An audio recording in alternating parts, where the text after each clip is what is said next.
women had a decisive say in Huayuan City while men had it in Xuanhu City. The two cities had always been at odds. Xuanhu was defeated after a fierce battle, so their young master Han Shuo had to marry into Huayuan City and live there. Han Shuo is a literary strategist and a peerless prince. Han Shuo led his team to Huayuan City and was praised by his appearances for his eyebrows and clear eyes, but it's a pity that he cannot live to 20 years old. In Huayuan City, it is also believed that men can't be heads and will not live their lives. At this time, a girl in a red dress on the street drove a horse. A fruit stall owner deliberately pushed the vehicle barrier, the girl was caught off guard, and Han Shuo sitting in the carriage heard the sound and came out to catch the woman in red. The woman in red is Chen Shanshan, the infamous third princess of Huayuan City. Chen Shanshan fell in love with Han Shuo at the first sight and required him to marry her. But when Han Shuo heard that it was the third princess Chen Shanshan, Han Shuo immediately pretended to have a heart attack and became paralyzed.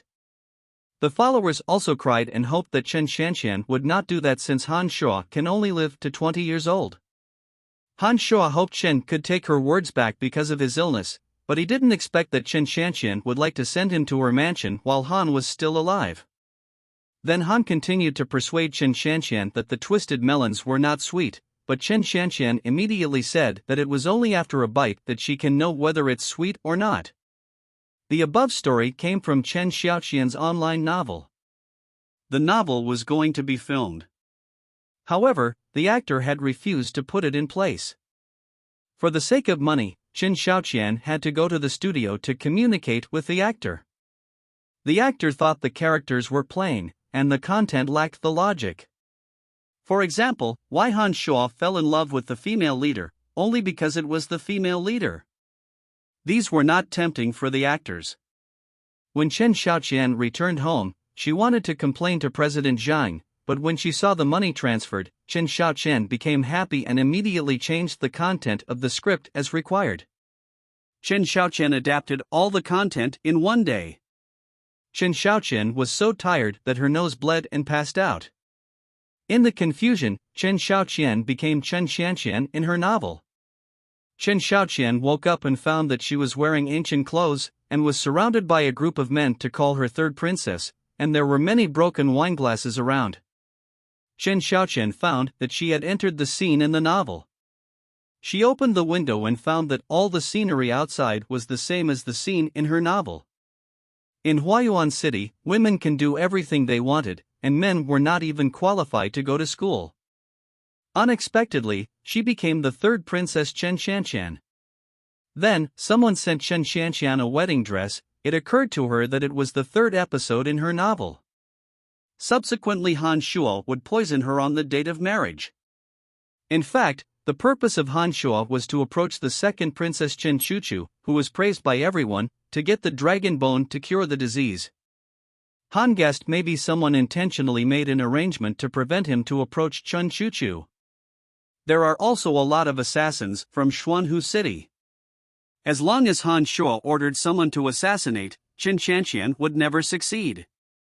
However, instead, he decided to pretend to marry Chen Shanshan, and tended to poison her at the night. Chen Shanshan was worried that Han Shuo was going to kill her, but her subordinate Zirui thought that Han Shuo was just weak. Chen Shanshan asked for the exemption of all the ceremonial etiquette at the wedding. And it was enough to have the room decorated with candles. Han Shuo thought that the third princess were naturally tyrannical.